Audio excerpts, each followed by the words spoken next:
একজন মানুষ হঠাৎ করে কাদামাটির ভয়ঙ্কর জলাভূমিতে ডুবে যাচ্ছিল। কিন্তু আশ্চর্যের বিষয়, সে আতঙ্কিত হল না, বরং চেয়ে রইল গাছের ডালে বসে থাকা দুটি ছোট্ট শিকারী পাখির দিকে। মানুষটা যতই গভীরে তলিয়ে যাচ্ছিল, পাখিগুলো যেন বুঝে ফেলল সে সাহায্য চাইছে। একটি পাখি তখন গাছের কাণ্ড খুঁটে খুঁটে দুর্বল করে দিতে লাগল, আরেকটি সাহস করে ডাল বেয়ে ওপরে উঠল এবং সেই ডালটিকে নিচের দিকে বাঁকিয়ে মানুষের দিকে এগিয়ে দিল। আশার আলো জ্বলতেই মানুষ তড়িঘড়ি ডালটি আঁকড়ে ধরল। কিন্তু এর ফলেই একটি পাখি পিছলে গিয়ে সরাসরি জলাভূমিতে পড়ে গেল। মানুষটা তখন নিজের প্রাণ বাঁচাতে এতটাই ব্যস্ত যে খেয়াল করল না ছোট্ট পাখিটি কাদার ভেতরে ছট করছে। কিছুক্ষণের মধ্যেই গড় গড় শব্দ করে সেটি ডুবে গেল। এ দৃশ্য দেখে অন্য পাখিটি পাগলের মতো কেঁদে ডাকতে লাগল। এবার মানুষটি টের পেল এবং ব্যাকুল হয়ে কাদার ভেতরে হাতড়াতে লাগল। শেষ পর্যন্ত সে অদৃশ্য হয়ে যাওয়া পাখিটিকে কোনোমতে টেনে তুলতে সক্ষম হল। এই অভিজ্ঞতার পর মানুষের মনে হল এরা তার প্রাণের ঋণী, তাই তাদের সে নিজের সঙ্গী করে রাখবে। সে নাম দিল সাদিয়াও আর দিয়াওমাও। দুটি পাখিও কোনো রাগ না করে বরং আরও ঘনিষ্ঠ হয়ে গেল, এমনকি তার পকেটে ঢুকে বসতে শুরু করল। কিন্তু মানুষটা জানত না, তার শরীরের ভেতরে আস্তে আস্তে এক রহস্যময় শক্তি জেগে উঠছে, যা তাকে প্রাণীদের নিয়ন্ত্রণ করার এক আশ্চর্য ক্ষমতা দিচ্ছে। এরপর দীর্ঘ পথ পাড়ি দিয়ে একদিন সে এক পাথরের উপর বসে বিশ্রাম নিতে যাচ্ছিল। ঠিক তখনই মাথার ওপর ঘুরতে ঘুরতে নেমে এলো এক বিশাল ঈগল। মানুষটির চোখে চোখ পড়তেই তার মনে প্রবাহিত হল এক অদ্ভুত স্মৃতি। সে দেখল কয়েকজন সৈনিক এক কালো চিতাবাঘকে পিটিয়ে খুঁটিতে বেঁধে রেখেছে। এই দৃশ্য মানুষের অন্তরকে নাড়িয়ে দিল।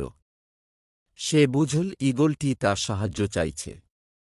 তৎক্ষণাৎ মানুষটি সেখানে ছুটে গেল। দেখল সত্যিই একটি কালো চিতাবাঘ বন্দী অবস্থায় নির্যাতিত হচ্ছে। দুজন সৈনিক প্রস্তুত দাঁড়িয়ে আছে, আবার আঘাত করবে।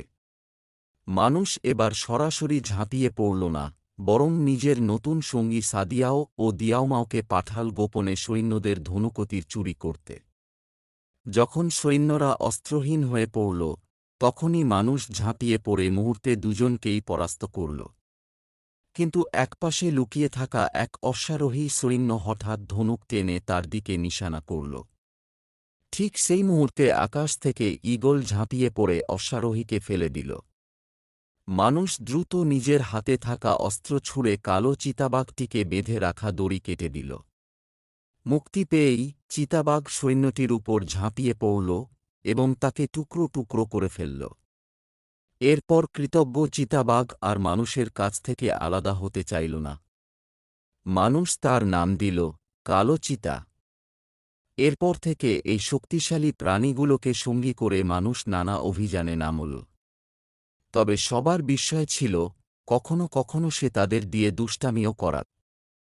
যেমন একবার সাদিয়াও ও দিয়াওমাওকে দিয়ে এক নারীর জামাকাপড় নদীর ধারে লুকিয়ে আনল, যাতে সে নায়কের মতো উপস্থিত হয়ে নিজের বীরত্ব দেখাতে পারে। কিন্তু সেই নারী তার উদ্দেশ্য বুঝে ফেলল এবং কোনো সুযোগ দিল না। তবুও মানুষটির মনে হল প্রথম দেখাতেই সে গভীরভাবে প্রেমে পড়ে গেছে। অতএব সে সিদ্ধান্ত নিল এই নারীই হবে তার জীবনের সাথী। তারপর শুরু হল এক নতুন যাত্রা, প্রেম আর বিপদের দুঃসাহসিক পথচলা। সে নারীর পেছন পেছন চলতে চলতে একসময় পৌঁছাল এক অদ্ভুত শহরে। শহরের পথে ঝুলছিল শুকনো মৃতদেহের সারি, যা দেখে তার গা শিউরে উঠল। শহরের কেন্দ্রে গিয়ে সে দেখল ভয়ঙ্কর এক দৃশ্য, একজন পুরোহিত ছোট ছোট শিশুদের আগুনে নিক্ষেপ করছে বলি হিসেবে। মানুষটি এগোতে চাইলে সৈন্যরা তাকে আটকে দিল। হঠাৎ এক শিশুকে ছুঁড়ে ফেলা হল, কিন্তু সে আগুনে না পড়ে ঢালু অংশে আটকে গেল।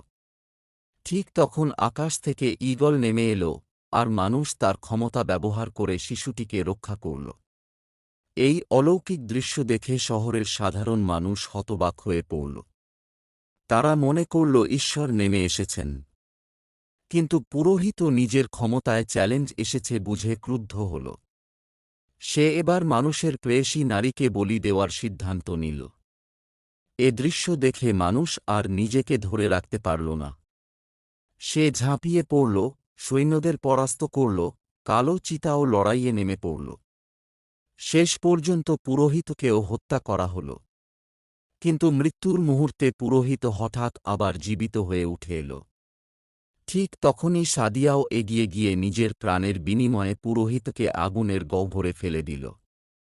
সঙ্গীকে হারিয়ে দিয়াওমাও হৃদয়বিদারক চিৎকার করতে লাগল। মানুষ নারীর হাত ধরে সেখান থেকে পালাল। নাগরিকরা তাকে নেতা বানাতে চাইল, কিন্তু সে তা প্রত্যাখ্যান করল। অবশেষে নিজের প্রিয় নারী ও বিশ্বস্ত প্রাণীসঙ্গীদের নিয়ে সে দূরে চলে গেল, যেখানে শুরু হল ভালোবাসা আর স্বাধীনতার নতুন গল্প।